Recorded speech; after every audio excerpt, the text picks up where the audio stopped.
Hi everyone, my name's Toby Hudson. I've often spoken to this community about entity explosion. You can see that on this page here. My name Toby Hudson, but my username 99 of 9. Feel free to contact me afterwards. I know I don't have long to talk now, so we'll see where the discussion goes.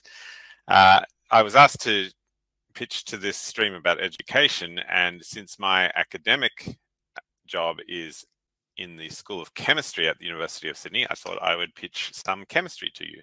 So this is the open source tool I'd like to start with. And don't worry, I will certainly bring this back around to Wikidata and how we can get involved in projects. But I guess if I go back to my learning of chemistry, it involved making models like this, but hand making models of this like this to test out what kinds of molecular architectures we could make. There was a bit of a lack of feedback, really, because you could make something and not really know whether it was possible or what it would do. So things have moved on a little bit. This tool, MolView, allows you to create a little molecule. So like we can put something on here, and we've got a little two-dimensional drawing. This is the notation a chemist would use, so it helps to train undergraduates in this notation. But this tool then can convert it to show a three-dimensional structure and what's really involved in that. So this is a useful little app to get students involved and try stuff out and see what they can do in terms of modifying the structure.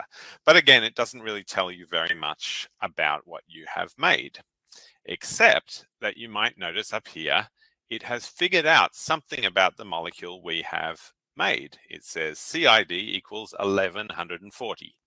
That cleverness is entirely within this tool, the MolView tool, which I believe is now out of development, but it's being left up as a useful tool.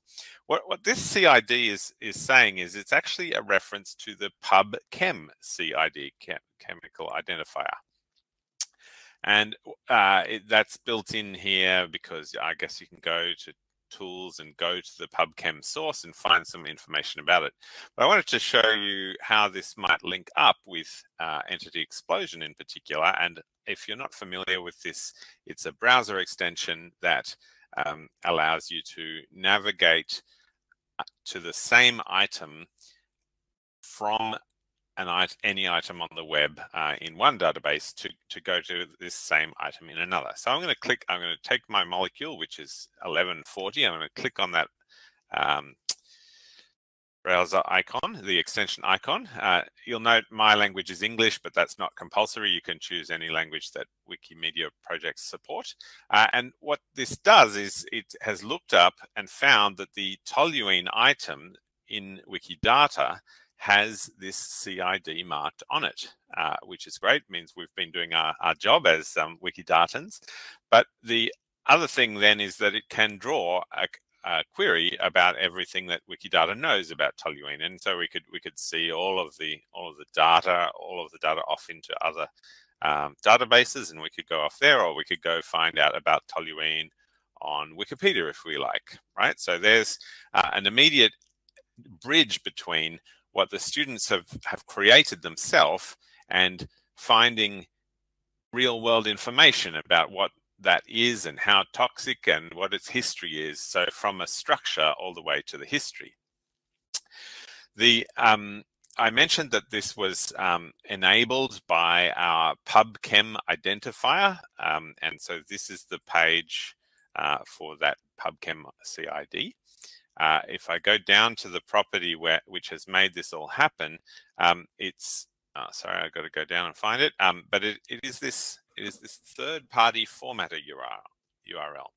So the way that I got entity explosion to connect to MolView was simply to add this third-party formatter URL, because MolView is basically just reusing the identifier that PubChem already has.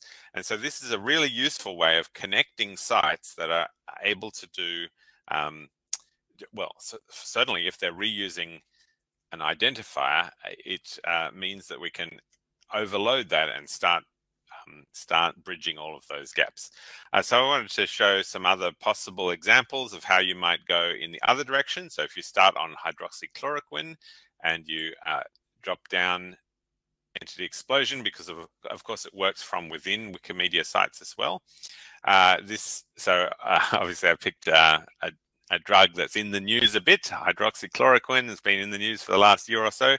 If we go down here, we notice that it has a PubChem CID, and because we put that third-party formatter URL into all PubChem CIDs, it now also gives us the option to go directly into the MolView system. And so if we do that, we've gone from Wikipedia into this MolView.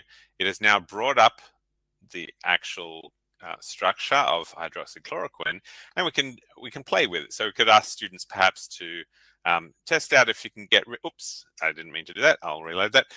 If you test out if you can perhaps get rid of the hydroxy in hydroxychloroquine. So can they identify the part of the molecule that is the hydroxyl group? Here it is here. Let's remove that. Test out what happens if we try that structure. So there it's changed at the end up there, and it's changed CID. So let's see what we've made. Hopefully this works. Look, we've come up with chloroquine instead of hydroxychloroquine. So there's a bit of chemical understanding and intuition that can be really tested out and drawn out in that case. I thought as a final thing, because I only have 1 minute or 2 minutes left, I thought I'd show what I mean by actually developing Wikidata to make these tools even better. I hope that you can do this similar thing in your domain, but imagine that you wanted to extend this into proteins. The site is able to cope with proteins, but if we click on a green fluorescent protein and look down here, there is no PubChem CID anymore. This is too big a molecule to end up in PubChem. But if you look, the protein people have their own identifiers, a PDB structure ID. Now that, it turns out, can also go into MolView. So if you put MolView and you put the right identifier in at the end, it can also display proteins. So we could see this protein in action. The missing link here is the link for this as a third-party way of looking at the PDB ID. So if I now go over to this property, which is the PDB structure, so Protein Data Bank Structure ID, and I look down at what kinds of formatters it has, it does not yet have one to MolView. So if I add one like this, this is live editing. I don't know whether it'll start working straight away, but the operator is MolView. I need that because I want to show that this is a serious third-party formatter, which means Entity Explosion will recognize it, and hopefully this might even work.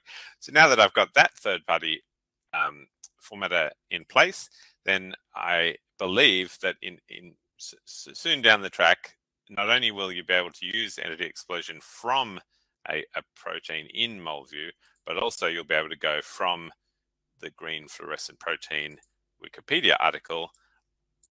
It'll show later PDB structure ID with an option to go directly to MolView. So that's my quick pitch. Obviously, there's a few things going on there. I'd love to talk further with anyone who wants to. So I'll hang around in the room in chat or on the board as well. Thanks a lot.